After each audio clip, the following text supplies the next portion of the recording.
సొంత చెల్లెళ్లకు న్యాయం చేయలేని వాడు రాష్ట్ర ప్రజలకు జగన్ ఏం చేస్తారని వైఎస్ షర్మిల ప్రశ్నించారు. ఏపీకి ప్రత్యేక హోదా వచ్చి ఉంటే రాష్ట్ర భవిష్యత్ మరోలా ఉండేదన్నారు. ఏపీకి కనీసం రాజధాని కూడా లేదని, ఇప్పుడు మనకున్నది కేవలం చేతిలో చిప్ప మాత్రమే అన్నారు. రాష్ట్రం అభివృద్ధి కావాలి అంటే కాంగ్రెస్ మళ్లీ రావాలన్నారు షర్మిల. ఒకవైపు తెలుగుదేశం ఉంది, ఇంకోవైపు వైసీపీ ఉంది, ఇంకోవైపు కాంగ్రెస్ ఉంది.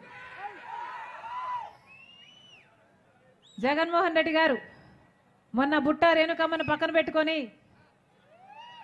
నా చెల్లెలు అని చెప్పి చాలా పేదరాలు అని చెప్పాడట కదా. నిజమేనా? పాపం ఏమీ లేదట కదా. చెవులో పూలు కాదు క్యాబేజీలు పెడుతున్నారన్నా. అర్థమవుతుందా? ఏమి డబ్బులు లేకపోతే సిద్ధం పెద్ద పెద్ద సినిమా షూటింగ్ లాగా సభలలా చేస్తున్నారన్నా. ఎంతట ఓటుకి ఎంతట 3000 5000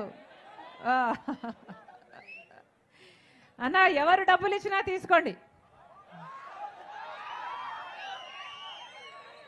కానీ ఓటు ఎవరికి వేస్తున్నామని ఒక్కసారి ఆలోచన చేయండి. ఎందుకంటే ఓటు అనేది మీ భవిష్యత్తునే కాదు, మీ బిడ్డల భవిష్యత్తును కూడా నిర్ణయిస్తుంది.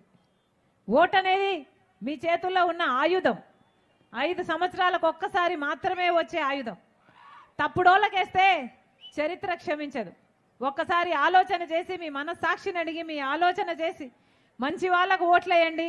రాజశేఖర రెడ్డి గారి సంక్షేమ పాలన మళ్ళీ రావాలి అంటే మంచి వాళ్ళు అధికారంలో ఉంటేనే అది సాధ్యం. జగన్మోహన్ రెడ్డి గారు రాజశేఖర రెడ్డి గారి ఆశయాలను నిలబెడతారు అనుకున్నాం. రాజశేఖర రెడ్డి గారి సంక్షేమ పాలన మళ్ళీ వస్తుంది అనుకున్నాం. వచ్చిందా అన్నా? 5 సంవత్సరాలు అయింది. పెద్ద పెద్ద కోటలు కట్టుకున్నారు, కోటలలోనే బతికారు.